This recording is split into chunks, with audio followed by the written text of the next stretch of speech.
NCN వార్తలకు స్వాగతం. నేను దీపికా రాజ్.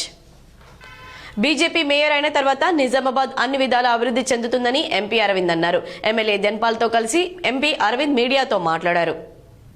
నిజామాబాద్ కార్పొరేషన్ ఎన్నికల్లో నామినేషన్ దాఖలు చేస్తున్న బీజేపీ మేయర్ అభ్యర్థి శ్రవంతి రెడ్డి 6వ డివిజన్ నుండి పోటీ చేస్తున్నారని ఎంపీ అరవింద్ ఎమ్మెల్యే ధన్పాల్ మీడియాతో మాట్లాడారు. నిజామాబాద్ నగర కార్పొరేషన్ అన్ని విధాలుగా అభివృద్ధి చేసేందుకు అవినీతి రహిత నిజామాబాద్ కార్పొరేషన్ గా తీర్చిదిద్దుతామన్నారు. ఇంకా ఈ సమావేశంలో అర్బన్ ఎమ్మెల్యే ధన్పాల్, జాతీయ పసుపు బోర్డు చైర్మన్ పల్లె గంగారెడ్డి తదితరులు పాల్గొన్నారు.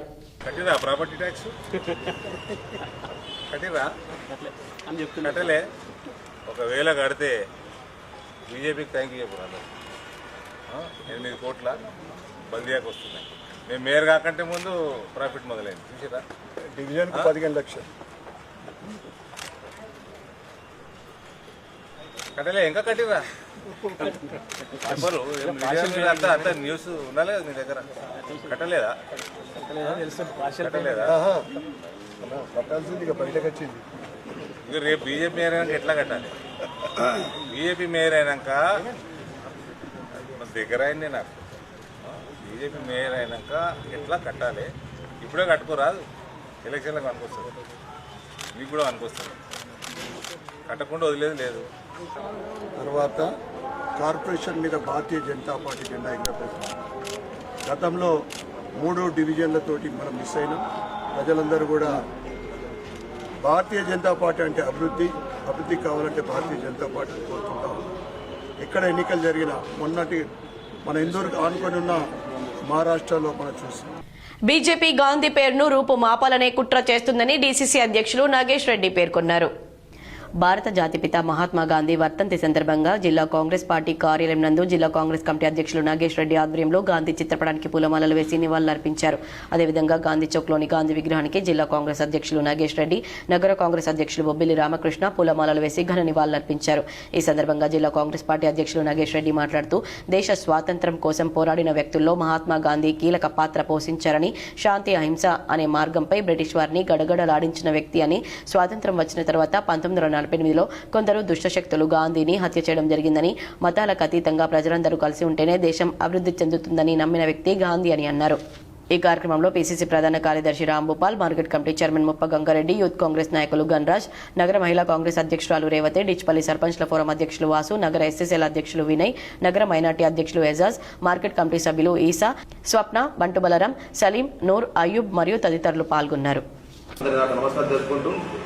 మరి ఇటువంటి వ్యక్తిని మనం ఎప్పుడు కూడా మర్చిపోలేము. బాపూజీ గారిని మన దేశం స్వతంత్రం చేసిన వ్యక్తి. మరి అదేవిధంగా అన్ని మతాలు అన్ని కుతాలు ఆదరించిన వ్యక్తులు బాపూజీ గారు. కాబట్టి వారి వర్ధంతులు జరుపుకుంటూ వారి జన్మదిన కార్యక్రమం జరుపుకోవాలని దేశం ప్రజలకు కోరుకుంటూ మరి వారి అడుగుజాడలో మనమందరూ శాంతియుతంగా వారి కాంగ్రెస్ పార్టీ ఉందంటే కాంగ్రెస్ పార్టీ కూడా ఆనాడు స్వతంత్ర పోరాడే వ్యక్తుల్లో మహాత్మా గాంధీ గారు. కాబట్టి వారి అడుగుజాడలో కూడా ఇప్పటికి కూడా మనమందరం కూడా కాంగ్రెస్ పార్టీ వారసులందరూ కూడా శాంతియుతంగా అన్ని కులాలు అన్ని మతాలను కూడా కలుపుకొని పార్టీ ముందుకెళ్తున్నది. నిజామాబాద్ మున్సిపల్ కార్పొరేషన్ లో సుమారుగా 600 మంది అభ్యర్థులు పోటీ పడుతున్నారు. నో డ్యూస్ సర్టిఫికేట్ కోసం గత 3 రోజులుగా మున్సిపల్ కార్యాలయాలకు క్యూ కడుతున్నారు. మున్సిపల్ కార్పొరేషన్ కు పోటీ చేసే అభ్యర్థులు వందల్లో ఉండడంతో మున్సిపల్ కార్యాలయానికి గత 3 రోజులుగా వరుస కట్టారు. పలువురు ఆశావాహులు నో డ్యూ సర్టిఫికేట్ పొందేందుకు బారులు తీరారు. ఇన్నాళ్లుగా పెండింగ్ లో ఉన్న ఆస్తి పన్ను బకాయిలు ఎన్నికల నిబంధనల కారణంగా క్లియర్ అవుతున్నాయని ఓ అధికారి పేర్కొన్నారు. ఏళ్లుగా పెండింగ్ లో ఉన్న పన్ను సైతం తప్పనిసరిగా కట్టాల్సి వస్తుండడంతో అభ్యర్థులు సైతం ఏం చేయలేక బకాయిలు కట్టే పనిలో పడ్డారు. నిజామాబాద్ కార్పొరేషన్ కు 8 కోట్ల రూపాయల బకాయిలు వసూలైనట్లు కమిషనర్ దిలీప్ కుమార్ K6 తో తెలిపారు. నిజామాబాద్ నగర కార్పొరేషన్ లో ఎన్నికల నామినేషన్ల ప్రక్రియ ముగిసింది. ఎన్నికల్లో పోటీ చేసే అభ్యర్థులు నో డ్యూస్ సర్టిఫికెట్ ను నామినేషన్ తో పాటు దాఖలు చేయాల్సి ఉంటుంది. పోటీ చేసే అభ్యర్థులు వారి ఆస్తి పన్నులు, నల్ల బకాయిలను తప్పనిసరిగా చెల్లించాలని ఎన్నికల నిబంధనలు చెబుతున్నాయి. ఈ మేరకు ఎన్నికల్లో పోటీ చేసే అభ్యర్థులు గత 3 రోజులుగా మున్సిపల్ కార్యాలయానికి వరుస కట్టారు. నిజామాబాద్ కార్పొరేషన్ కు సుమారుగా 600 మంది అభ్యర్థుల నుండి 8 కోట్ల రూపాయల వరకు బకాయిలు వసూలైనట్లు నగర corporation commissioner Dilip Kumar K6 కు ఇచ్చిన ప్రత్యేక ఇంటర్వ్యూలో తెలిపారు. హైకోర్టు ఆదేశాల మేరకు వంశీ హోటల్ యజమాని కాటిపల్లి నరేందర్ రెడ్డి పెండింగ్ బకాయిలు 7 కోట్ల 42 లక్షల రూపాయలు చెల్లించినట్లు కమిషనర్ దిలీప్ కుమార్ తెలిపారు. వాళ్ళు నామినేషన్ ఫామ్స్ తీసుకొని ఫిలప్ చేసే వాళ్ళు ఏదైతే డ్యూస్ ఉన్నాయో అది పే చేయాలి కంపల్సరీ అన్నట్లు. సో ఆ డ్యూస్ ఉన్న వాళ్ళందరికీ ఆ ప్రాపర్ ట్యాక్స్ డ్యూస్ ఉన్న వాళ్ళకి, నల్ల బిల్లులు ఏదైతే ఉన్నాయో డ్యూస్ ఉన్న వాళ్ళందరికీ కూడా నో డ్యూస్ సర్టిఫికేట్ ఇవ్వాలంటే వాళ్ళకు అవుట్ స్టాండింగ్ బ్యాలెన్స్ ఏదైతే ఉందో దాన్ని కంపల్సరీ వాళ్ళు క్లియర్ చేయాల్సిందే. సో మాకు నిన్నటి వరకు వచ్చిన రిపోర్ట్స్ ప్రకారంగా దాదాపు 32 లక్షల రూపాయలు వచ్చినాయని చెప్పేసి చెప్పారు రెవెన్యూ సెక్షన్ నుండి.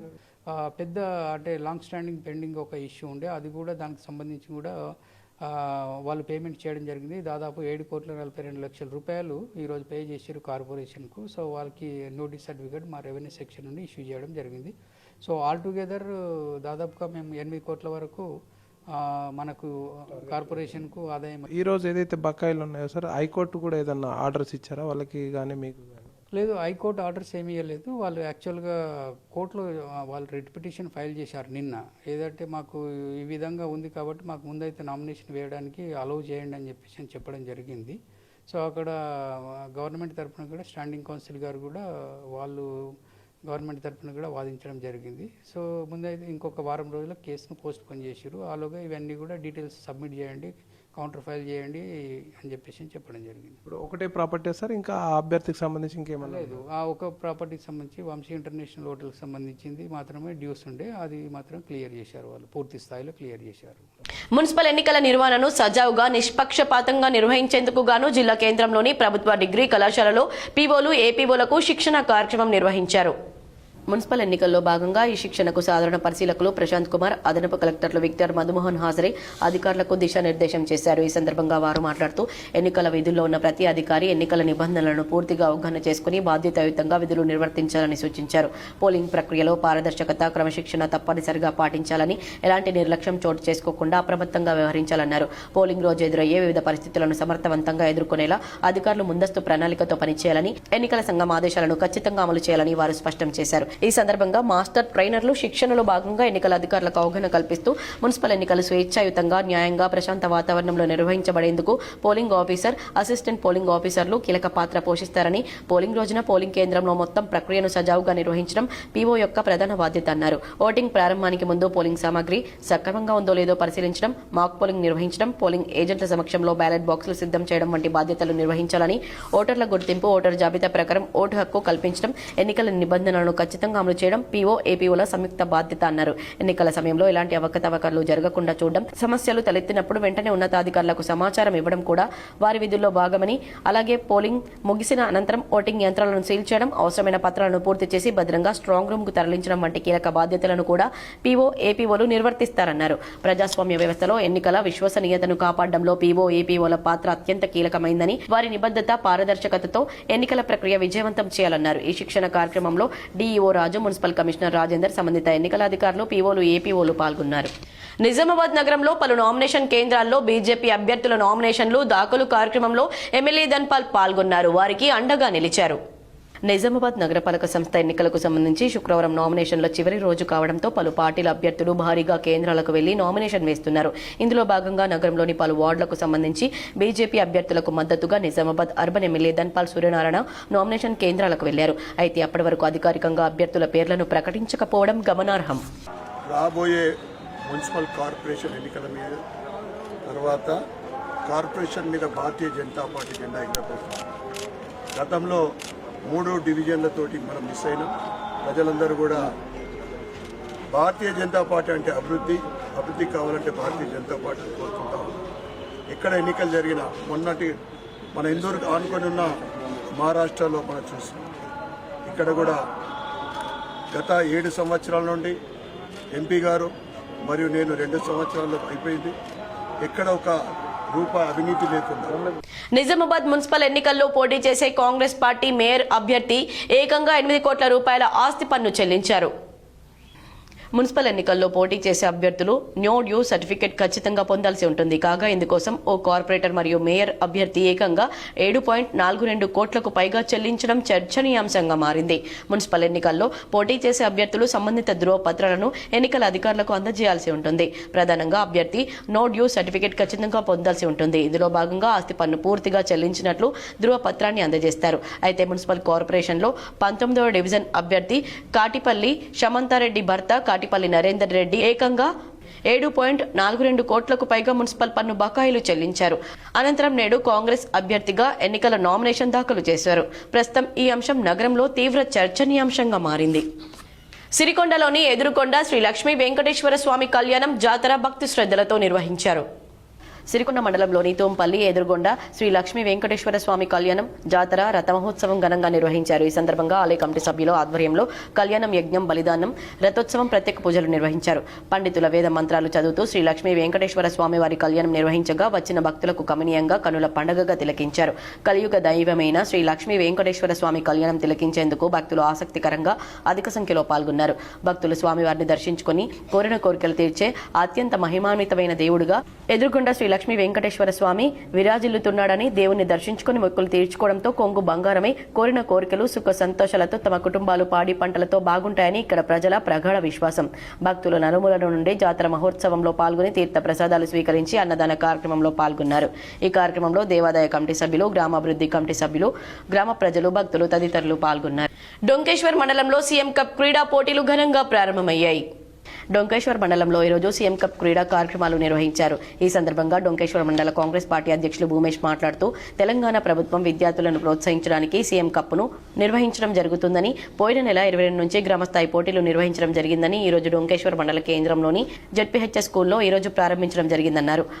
మండల స్థాయి క్రీడలు అయిన తర్వాత కాన్స్టిట్యున్సీ లెవెల్లో ఎవరైతే మెరిట్ గా ఆడి ఉంటారో వాళ్ళను నిజామాబాద్ జిల్లా లెవెల్లో, తర్వాత రాష్ట్ర స్థాయి లెవెల్లో విద్యార్థులకు ఇది మంచి అవకాశమని, వారి నైపుణ్యాన్ని ప్రదర్శించి జిల్లా మరియు రాష్ట్ర స్థాయిలో ఆడి మంచి పేరు తీసుకురావాలని డొంకేశ్వర్ మండల కేంద్రంలోని 13 గ్రామాల విద్యార్థులకు శుభాకాంక్షలు తెలిపారు. ఈ కార్యక్రమానికి MRO P Naresh, MPDO Bhukya Naik, MEO రామకృష్ణలు ముఖ్య అతిథులుగా హాజరయ్యారు. 13 గ్రామాల సర్పంచ్లకు ప్రత్యేక ధన్యవాదాలు తెలిపారు. జరుగుతుంది. పోయిన నెల 22 నుంచి గ్రామ స్థాయి పోటీలు నిర్వహించడం జరిగింది. ఈ రోజు మండల స్థాయి పోటీలు డొంకేశ్వర్ మండల కేంద్రంలోని జెడ్పీహెచ్ఎస్ స్కూల్లో ఈరోజు ప్రారంభించుకోవడం జరిగింది. ఈ మండల స్థాయి అయిపోయిన తర్వాత కాన్స్టిట్యున్సీ లెవెల్లో ఇక్కడ ఎవరైతే మెరిట్గా ఆడి ఉంటారో వాళ్ళని కాన్స్టిట్యున్సీ లెవెల్, తర్వాత నిజామాబాద్ జిల్లా లెవెల్లో, తర్వాత రాష్ట్ర స్థాయి లెవెల్లో విద్యార్థులకు ఇది మంచి అవకాశం. వారి నైపుణ్యాన్ని ప్రదర్శించుకొని కమర్పల్లిలో పేరిణి శివతాండవం కళాకారుడు కన్యకా పరమేశ్వరి ఆలయం వద్ద చెట్టుకు ప్రాణం పోశాడు.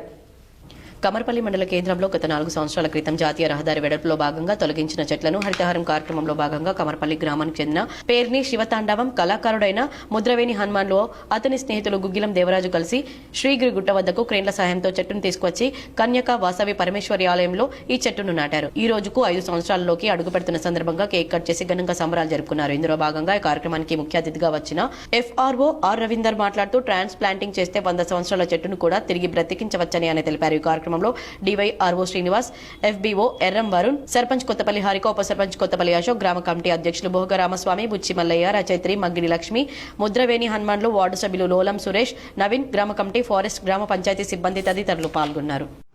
గుడ్ మార్నింగ్ అందరికీ. నా పేరు B Ravinder, forest range officer Kammarpalli. ఈరోజు చాలా సంతోషకరమైన విషయం. గత 4 సంవత్సరాల క్రితము కమ్మర్పల్లి టౌన్లో నుంచి రోడ్ వైండింగ్లో హరితహారంలో భాగంగా నాటిన మొక్కలు డ్యామేజ్ అవుతున్నాయనే ఉద్దేశంతో ఇక్కడ మాకు లోకల్లో తెలిసిన హనుమన్లకు ఒక సలహా ఇవ్వడం జరిగింది.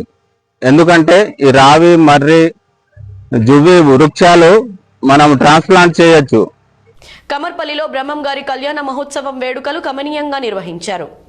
కమర్పల్లి మండల కేంద్రంలో శ్రీ గిరి క్షేత్రంలో ఆదివారం శ్రీ పోతులూరి వీర బ్రహ్మేంద్ర స్వామి గోవిందమ్మల కళ్యాణ మహోత్సవ జాతర వేడుకలను నిర్వహించనున్నట్లు గ్రామాభివృద్ధి కమిటీ అధ్యక్షుడు భోగ రామస్వామి శుక్రవారం తెలిపారు. ఈ సందర్భంగా ఆయన మాట్లాడుతూ స్వామివారిని శ్రీ గిరి క్షేత్ర ఆలయానికి తీసుకొచ్చామని, గత 3 రోజుల నుండి ప్రత్యేక పూజలు, యజ్ఞ హోమాలు నిర్వహిస్తున్నామని ఆయన తెలిపారు. జాతర వేడుకలు 3 రోజులు ఘనంగా నిర్వహిస్తున్నామని, రథయాత్ర ఊరేగింపుగా జరుగుతుందని తెలిపారు. గ్రామ ప్రజలందరికీ అన్నదాన సత్ర కార్యక్రమాలను ఏర్పాటు చేసినట్లు తెలిపారు. ప్రజలకు, భక్తులకు ఎలాంటి అసౌకర్యాలు కలగకుండా అన్ని ఏర్పాట్లను పూర్తి చేసినట్లు ఈ కార్యక్రమంలో గ్రామాభివృద్ధి ఆలయ కమిటీ నిర్వాహకులు తదితరులు పాల్గొన్నారు. గత 40-50 సంవత్సరాల నుంచి బ్రహ్మంగారి ఉత్సవాలు జరుగుతాయి 5 రోజుల నుండి. ఫస్ట్ రోజు మేము ఊళ్ళోకి వెళ్ళి దేవుణ్ణి తీసుకొచ్చి గిరిగుట్టపైకి చేర్చినాము. తర్వాత ఫిబ్రవరి 1వ తారీఖు నాడు కళ్యాణం ఉంటది, అన్నదాన సత్రం ఉంటది. భక్తులు చాలా మంది వస్తారు ఇక్కడికి. భక్తులకు ఎటువంటి అసౌకర్యం కాకుండా అన్ని వసతులు సమకూర్చినాము. ఇది కమర్పల్లి గ్రామానికి వన్నె తెచ్చే జాతర. పెద్ద ఎత్తున ప్రజలందరూ రాగలరు. విద్యార్థుల అభ్యసన అభివృద్ధికి ఉపాధ్యాయులు నిరంతరం కృషి చేయాలని బాల్కొండ మండల విద్యాశాఖ అధికారి రాజేశ్వర్ పేర్కొన్నారు. విద్యార్థుల అభ్యసన అభివృద్ధికి ఉపాధ్యాయులు నిరంతరం కృషి చేయాలని బాల్కొండ మండల విద్యాశాఖ అధికారి బట్టు రాజేశ్వర్ అన్నారు. జిల్లా పరిషత్ ఉన్నత పాఠశాల బాల్కొండలో జరిగిన పాఠశాలల సాముదాయిక సమావేశంలో వారు మాట్లాడుతూ ఉపాధ్యాయులు ప్రస్తుతం రాబోయే 10వ తరగతి పరీక్షలకు సిద్ధమవుతున్న విద్యార్థులను దృష్టిలో పెట్టుకుని నిరంతరం కృషి చేయాలని సత్ఫలితాలు సాధించాలని కోరారు. వివిధ స్థాయిల్లో ఉన్న విద్యార్థులను దృష్టిలో పెట్టుకుని ఉపాధ్యాయులు కార్యాచరణను సిద్ధం చేసుకోవాలన్నారు. 6 నుండి 9వ తరగతి వరకు కూడా అభ్యసన అభివృద్ధి కార్యక్రమం వివిధ పాఠశాలల్లో ఎలా నిర్వహింపబడుతుందో ఉపాధ్యాయులు గ్రహించి విద్యార్థుల జ్ఞానాభివృద్ధికి తోడ్పడాలన్నారు. ఉపాధ్యాయ వృత్తి పరమ పవిత్రమైందని, వృత్తిని దైవంగా భావించాలని, సమయపాలన పాటించాలని సూచించారు. ఈ కార్యక్రమంలో రాష్ట్ర విషయ నిపుణులు పద్య కోకిల, అష్టావధాని డాక్టర్ ఓం ప్రకాష్, సముదాయ సమావేశ కార్యదర్శి శ్రీ లక్ష్మి, మరొక ఆర్పి నాగుల రాజేందర్ గౌడ్, అధిక సంఖ్యలో ఉపాధ్యాయులు పాల్గొన్నారు. నందిపేట కేదారేశ్వర ఆశ్రమ వ్యవస్థాపకులు శ్రీ కేదారినంద స్వామీజీ మహారాష్ట్ర, మధ్యప్రదేశ్లో పర్యటిస్తున్నారు.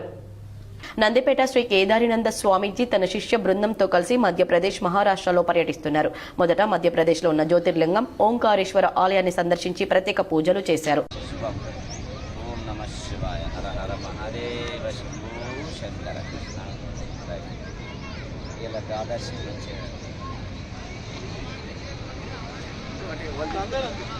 అనంతరం మహారాష్ట్రలోని నాగపూర్లో రాజేంద్ర దాస్ మహారాజ్ ఆశ్రమాన్ని సందర్శించి భాగవత్ సప్తాహ కార్యక్రమంలో పాల్గొనాలని కృష్ణదాస్ మహారాజులకు శ్రీ కేదారినంద స్వామీజీ ఆహ్వానాన్ని అందజేశారు. ఎన్సీఎన్ వార్తలు ఇంతటితో సమాప్తం. తిరిగి ప్రసారమయ్యే వార్తల్లో మళ్ళీ కలుద్దాం.